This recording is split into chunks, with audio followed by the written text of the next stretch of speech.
What's going on, everybody? Hey, Chris Jenkins, credentialed member of the media, Governor of the Carolina Panthers for Charlotte Vibe, aka Man of the People, here live and direct for a great day after show as the Carolina Panthers have I feel like it just happened because it feels so good. Carolina Panthers beat the Green Bay Packers yesterday. Final score in that one, Carolina 16, Green Bay 13. No more time off the clock. Walk-off field goal. Ryan Fitzgerald is the man. Dave Canales with a great plan. Rico Dowdle doing his thing. It was awesome. What's up, Bow Now? Yes, you are finally catching me live. Glad that you caught me live. Perhaps that meant that either me scheduling the video ahead of time helped you out, or perhaps you finally turned on your bell notifications, both of which I strongly encourage you to do. Well, one is on me, right?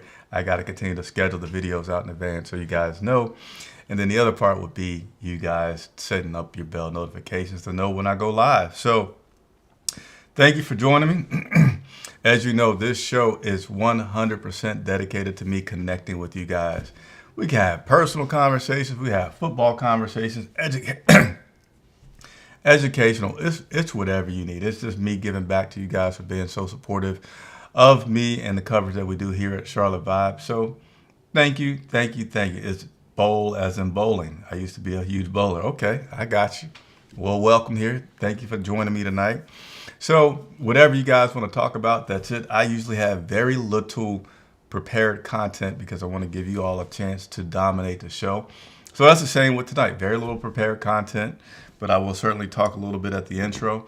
And since we say personal stuff, I'm going to start off with a personal comment before we go into this, because back in the day, I used to share a lot more personal moments because I really like connecting with my audience, right? And then I got away from it because we're getting bigger and like not everybody knows. But I'm gonna creep back into that just a little bit, all right? So I have a goal. I'm gonna be 50 years old next month, right? And so that goal that I have, I'm sharing with you guys because I'm gonna share the journey with you a little bit. Is I want to be one of the top 20 fastest sprinters in the United States next summer. That's my goal, 50 and being one of the top 20 fastest 100-meter sprinters in the U.S. So I'm going to start that tonight. I started before tonight, but I'm going to continue that dedication towards the training for it tonight. And hopefully I'll be showing you guys a medal of me being at some national competitions and running and accomplishing that goal. So stay tuned for that. So what's up, Ramblin' Muse? Thank you for all that you do for us. Hey, thank you for tuning in. Thank you for tuning in, and let you guys know, going back to the one-on-one interviews this week, and I am hoping to either get a Sean Jefferson on the defensive side or Jimmy Horn Jr. on the offensive side. If not one of those, then we'll revert to like an offensive lineman. But you guys are welcome to be a part of that and telling me, hey, Chris, I want you to talk to so-and-so. And I'm going to tell you, as long as it's not Bryce, as long as it's not J.C. Horn, well, number one, Bryce. The other guys I can kind of finagle a little bit. Just may not be able to sit down with them one-on-one. All right, so my little prepared content that I have for you guys that I do want to share is we get a lot of really interesting stats after the game. So I'm going to share some of that stuff as you guys have a chance. Actually, let me post this in the link. So this show's all about you guys calling in. All right, I want everybody to continue to get in the habit, get comfortable with calling in, talking to me. So I'm going to paste the link in the comments now. And as long as you have a phone, as long as you have a computer, internet, and a camera to it, you can talk to me. So let me copy and paste this into here right now.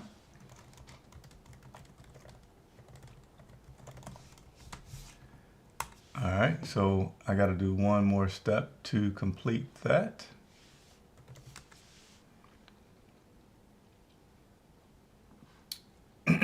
I always want to say un momento, por favor, but give me just a second.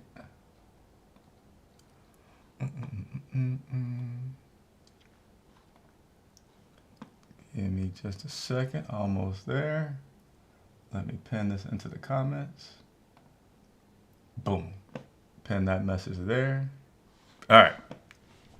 So I think I'm going to go with officially saying that at 7:10 is when I'll bring the guest in. I see my man, my tried and true, my faithful Thomas waiting in the wings, which I appreciate. Look forward to talking to you in just a second. Let me go over this prepared content that I do have for you guys, because we had some interesting things happen as a result of yesterday. Let's first, Thomas, it might be a little after 7:10 because I'm started late with getting into some of this stuff here, but all right, so let's look at some charts from yesterday. All right, so here's the first chart that we're going to look at. Rico Dowdle, and big round of applause to Dave Canales. I can't say it enough for him changing his attitude towards how he was going to use his combination of Rico Dowdle and Chuba Hubbard.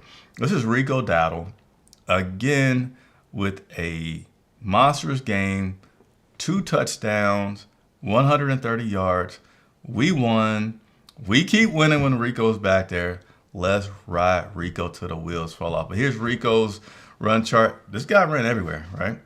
His big runs were to the right, but he ran to the left as well, ran up the middle, obviously, and got those 2 touchdowns. So my man Rico Dowdle did his thing yesterday, putting us in position to win the game. And something funny, so I'm not the coolest guy, but I didn't know about this, and I'm probably not even going to say the name right. Michael Keegan, maybe that, like I said, I'm not the coolest guy, who had this skit that's pretty popular about celebrating and doing the pelvic thrust, I'll call it. And so it was funny that Keegan, the actor who did the skit, hopefully I'm getting the name correct, went on social media and said, hey, we may have to do a new skit, man. You're supposed to get 2. So stay tuned. So that was pretty cool to see that the actor responded to Dowdle getting the penalty on that. Let's go and look at the pass chart, because we got another guy that's doing really good stuff. Oh, this is not the pass. This is the pass chart. I'm sorry. I was thinking receiving chart. Pass chart from Bryce Young. For me, he didn't have the game that I would have liked to have seen him have yesterday. To me, he struggled yesterday. But I'm going to say this before I continue with the criticism of Bryce. He still did what he needed to do. The game plan and the execution from everybody else, all 3 phases, allowed them to still be victorious. They have a few mistakes that they got to tighten up, but Bryce Young did what he was asked to do, getting the ball out of his hands quickly, not holding on to it, not dropping back and kind of sitting there, sliding, all this other thing, just so they make sure that Micah Parsons would not get to him. And it was effective, right? So I can't be too mad. And even outside of that, those 2 things, what I do like, the ball still went all over the place. He didn't try anything to the left. I don't know if Micah was sitting over there, but he had some behind the line of scrimmage to the right. We had some 5 yards. We had some 10 yards. We had some 15. And we even attempted a 20-something yarder, all right? As you can see, that is the one that was intercepted, was his deepest pass. Could the wind have done something to affect that? Maybe it did. But nevertheless, like I said, I could be nitpicky, but to me, I'm not going to choose to do that this week because the game plan worked. And feel free to let me know what you guys think of this pass chart as well. 828 Lawson says he likes the poise yesterday from Bryce. Okay. Rambling Muse gave me a question. All right. So I'm going to get to those questions. But again, if you guys, there's a link that's in the description, a link that's pinned in the comments. If you click on that, I really want you to come on and talk to me, ask me your questions. Thomas, I'm about to get to you in just maybe another 2 minutes. Don't fall asleep on me. I got you. Here's the route chart. This is what I thought I was about to look at before, but here's the route chart from Tedero McMillan, who was our leading receiver yesterday. Receivers, of course, a little quiet when you don't have the quarterback dropping back a lot and relying on the run game, which is what you needed to do to beat a team like the Green Bay Packers. Targeted 6 times, caught 4 times, lined up mostly on the left side of the field, and ran some routes that you could see right there. 46 yards, only had 2 yards after the catch, and then had that one that looked kind of funny, right, as he caught the ball and then he rolled a little bit afterwards. Don't know exactly what that was about, but that's what he did. He caught the ball. That's all we needed him to do.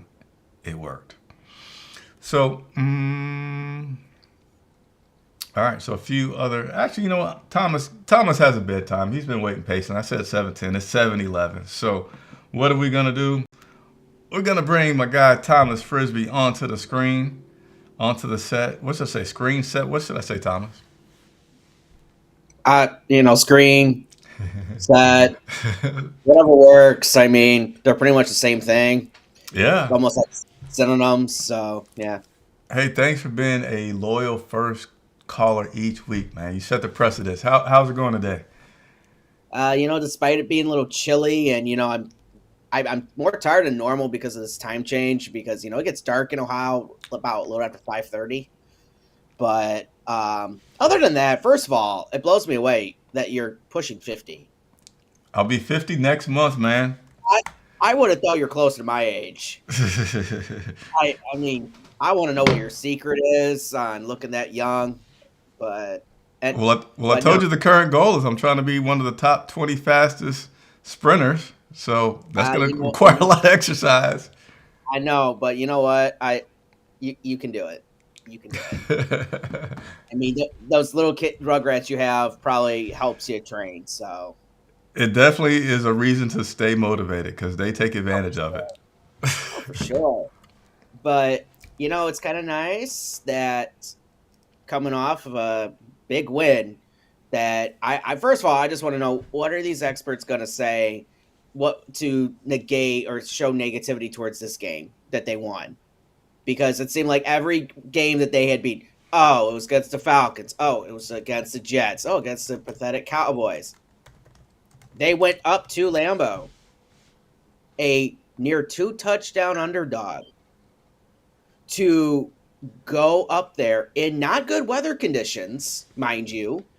I mean, I saw that wind swirl it, and I have to say, sometimes I mean, I don't totally rag on Canales, but he made some good coaching decisions. Like they kept pointing out, especially Greg Olson, I believe, that on how when it came to kickoff, choosing on which end zone, it's like Canales knew exactly what to do on taking. It's like what, I'm gonna want to go on this end because just in case if we're coming down to the wire and I gotta kick a field goal, I want the win to my kicker's back.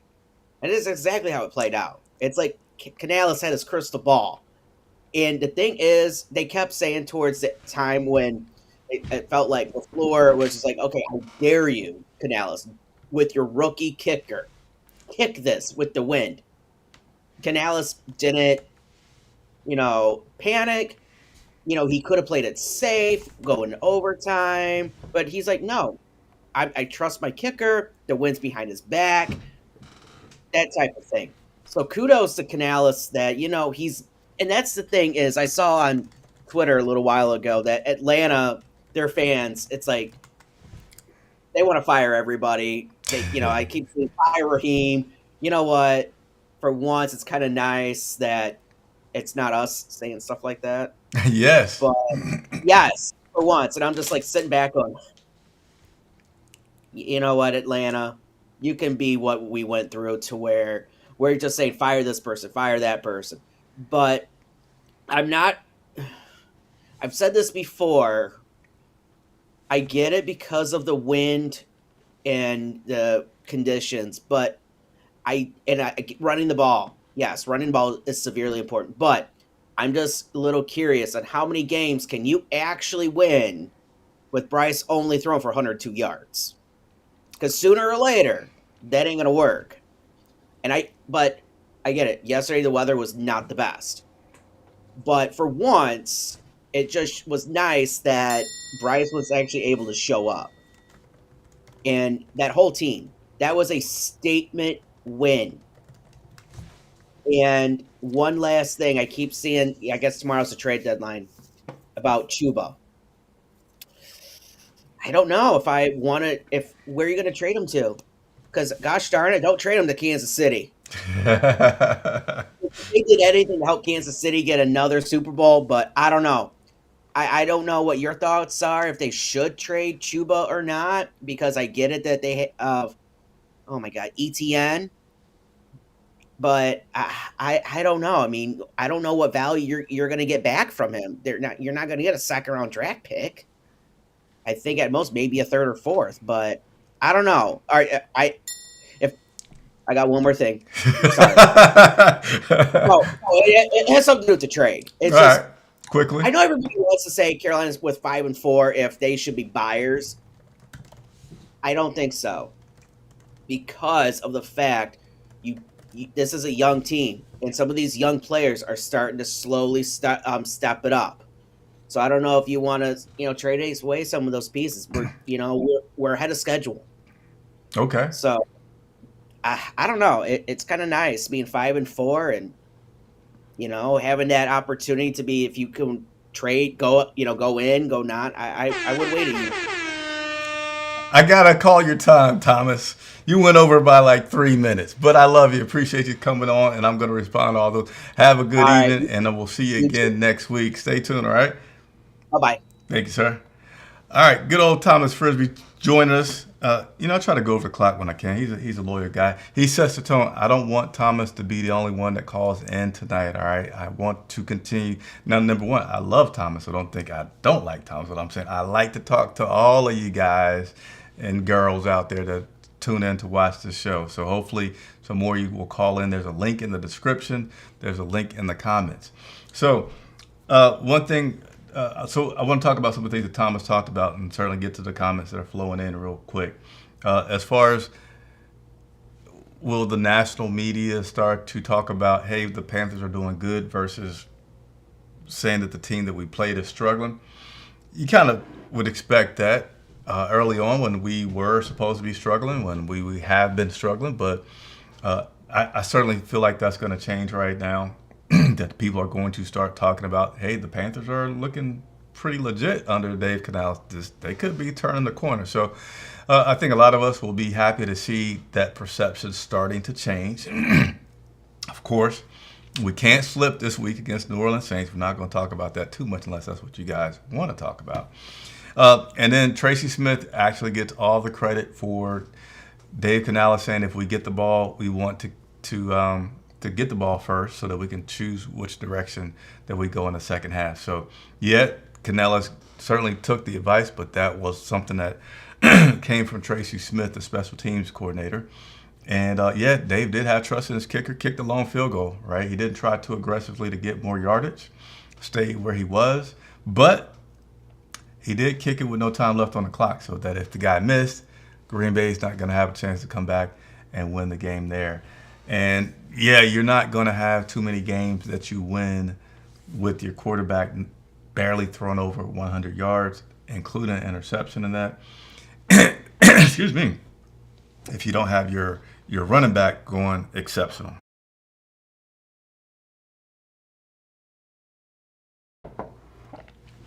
And then the last one is about the trade deadline, which is tomorrow. And if we're going to be active, I don't see it. I don't see it. I don't see it for Chuba. I really feel like you would want to keep two great backs if you got them. I think one thing is you already paid for them, right? So it's not like, oh, let me get, like I can't afford it. No, you already paid for it and expected that financially. So I feel like you're good there. And what's wrong with having two good backs? You saw Rico actually got hurt Sunday, and Chuba might have been needed. There was no word today about Rico and if he's still 100% from that or not, but you still need that backup, right? And then you do have guys behind him that could be doing stuff, but I think it's just too early to get rid of Chuba and then go say I'm going to rely on Rico, when also for Rico, he doesn't have a contract for next year. So appreciate you, Thomas, and we're going to go ahead and get to some of the other comments here. Hoping you guys call in, but until somebody else calls in, I want to share some other information with you guys.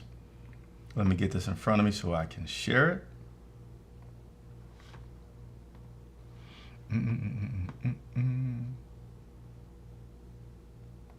I hate when I lose my screens.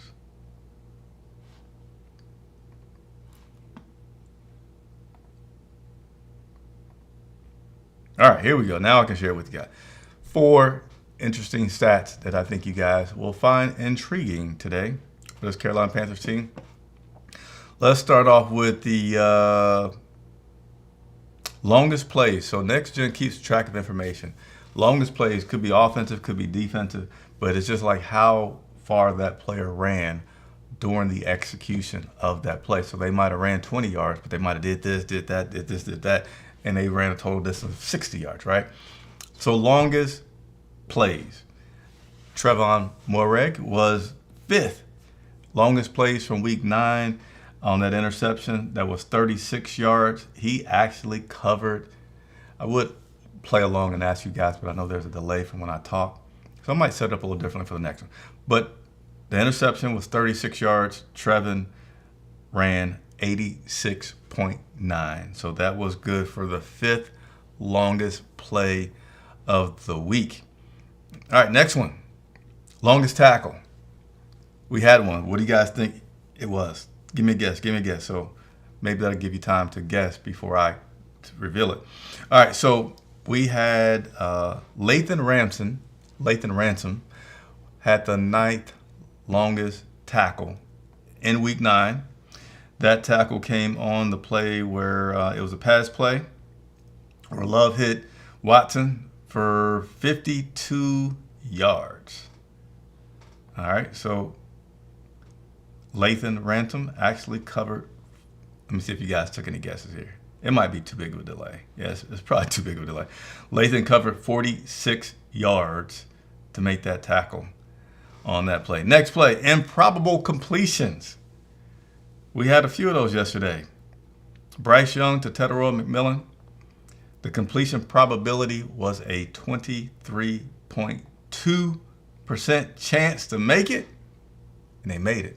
Again, Bryce Young to Tetairoa McMillan had the 6th most improbable completion in week 9 of the NFL, and that was on the play where Bryce was in the shotgun, hit him for 16 yards, and Chandler Zavala was injured during that play, but it was a 16-yard completion. Had a 23.2% chance of happening, and we made it. We made it, mama. We got one more. Remarkable rushes. That's no surprise, right? Rico Dowdle had 2 of these. So basically, how many expected yards did he got, and then how many yards did he end up getting? I do want you guys to play along. So tell me, how much more yards did Rico get than would have been expected on the play? I want at least 3 people to participate with this one, all right? So I'm going to give you guys a chance to tell me that, and as I give you time to share, I am going to, let's see if I can't just show you a picture of Rico just to help with the time, so until I get a few people that chip in and give me their opinion. What do you think is the answer? Here's Rico celebrating, get the penalty. What cool stuff. I don't have one guess yet. I'll give you guys about 20 more seconds. How many more yards did Rico get than was expected on the play? Here's another good play of Rico. All right, you guys are slow. That's all right. So let me, hit the wrong button here. So Rico had two times where he did this. Yesterday, he was expected to get 4 yards on a rush. Rico got 29. Expected to get 4 yards on the rush. He got 29. So he went 25 yards beyond what was expected on the play. He did it again. Expected distance, 4 yards. Rico went 19. 4 yards, Rico went 19. So some really, really good stuff there by Rico Dowdle. Of course, assisted by the great offensive line that has been playing musical chairs and still just doing what they got to do for them to succeed. All right, let's get into these comments. Rambling Muse, why do you think Jimmy Horn Jr. doesn't get a chance at kickoff returns? So, I know Jimmy got some chances during training camp, and he did okay. He did drop a few.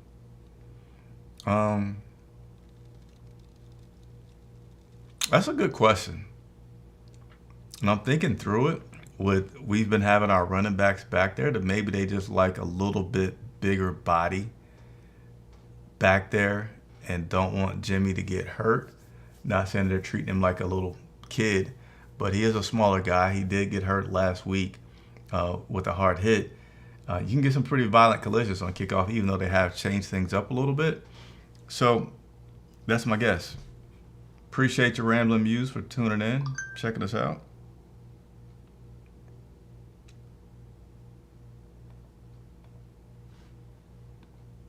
Give me one moment.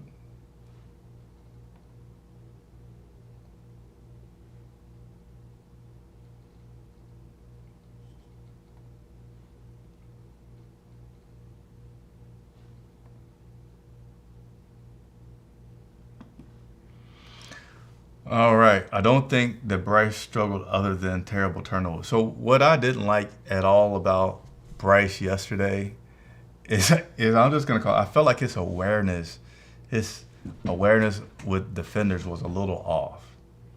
And so it was two plays that stuck out to me. One was the play where they first threw the flag. And to me, it was just like, hey, we're playing professional football where people are getting paid millions of dollars to beat you down. And you're starting to jog and point like, hey, don't hit me. I'm just going out right here. Like, hey, Bryce, I know you're a nice guy. They're not gonna work like that. I wouldn't say that was terrible, but it's bad in the sense that he's setting himself up to get hurt when he does that. And then there was another play similar to that about running. I think, let me see if I can quickly find it in my notes. It was two plays that I really felt like Bryce. Let's see here.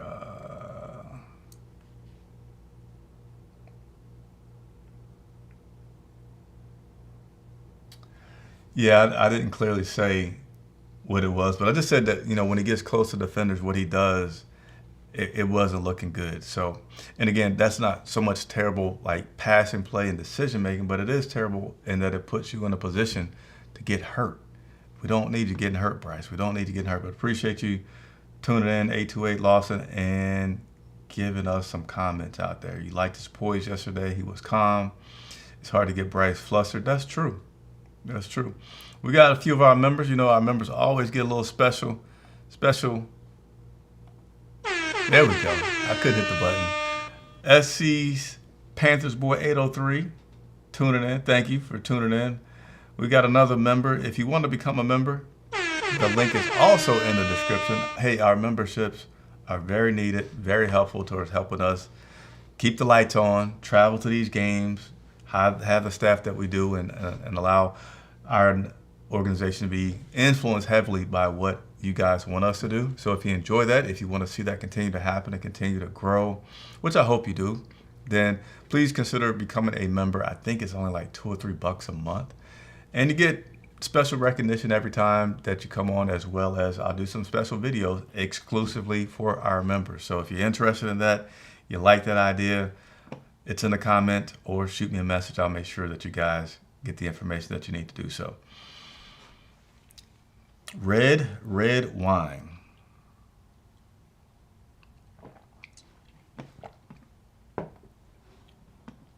Says that Bryce is not going to throw 100 yards every game.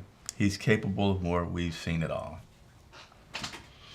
Yeah, his passer rating was 48.3. So it was bad. I mean, he was barely just over 50%. So I know we're happy that he won. Certainly happy that he won. But if you just really looked at Bryce's play yesterday, 11 of 20, even if you take out the yardage, isn't the best thing in the world.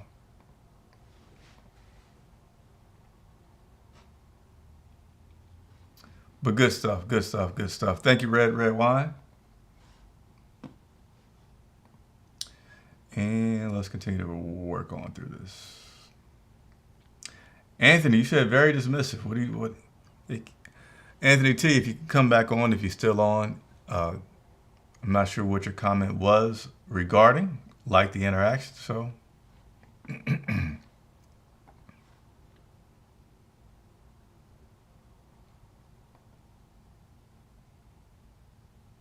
Trade him to the Giants if we do that for Thibodeau. Yeah, I mean, I certainly feel like Chuba has some trade value. Like, I certainly think that somebody would want Chuba, but I don't think somebody's going to want Chuba in a way that's going to make you say, "Ah, let's do this trade and get something outstandingly, spectacularly great." That we want to lose having that flexibility of a guy that we just literally, it might have been a year ago to the date. Probably, yeah, it's probably just approached because we went to Germany in November last year, and that's when he got that contract. Because I remember being over there, and we were able to congratulate him for that. You're just he hasn't sucked. Chuba hasn't sucked. Chuba hasn't been terrible. It's just that Rico is phenomenal. So I say keep them both. Keep them both right now. All right, so that's all the comments that we have so far. Appreciate everybody for tuning in. How do you guys like the time that we do this? Well, actually, I can't be too flexible in the time. The time is the time. But I'll stay on for a minute. See if I can share with you guys this picture that is not going to perfectly fit on the screen, but it's nevertheless a really cool picture that I want to share with you guys. As our photographer continues to get me in those images from yesterday. Check this out. There we go. My man Tommy Tremble. It's kind of, interesting, right? Everybody has a job to do. The band has a job to do, and Tommy Tremble has a job to do to get ready to play. That's just an image from yesterday that I just got from our photographer, Patrick Snyder. Tommy Tremble, making sure that he says his prayers before the beginning of the game. Looks like that is the University of Wisconsin marching band out there getting ready to perform pre-game. Pretty cool, good stuff.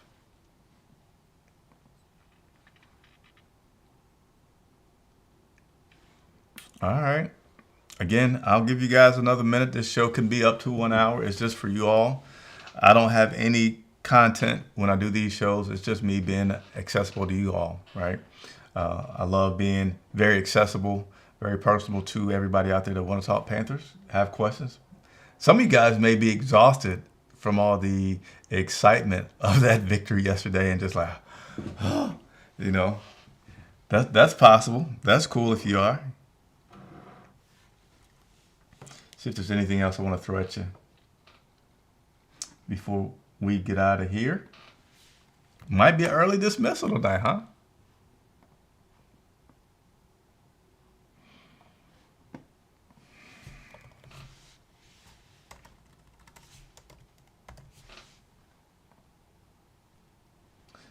All right, we're going to start the 30-second countdown.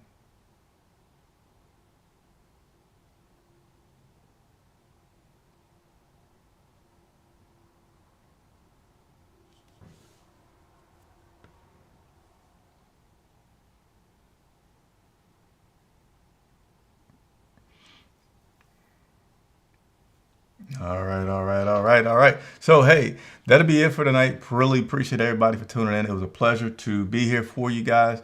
We'll continue to pick things back up on Wednesday. Now, unless there's some breaking news that happened tomorrow with some transactions.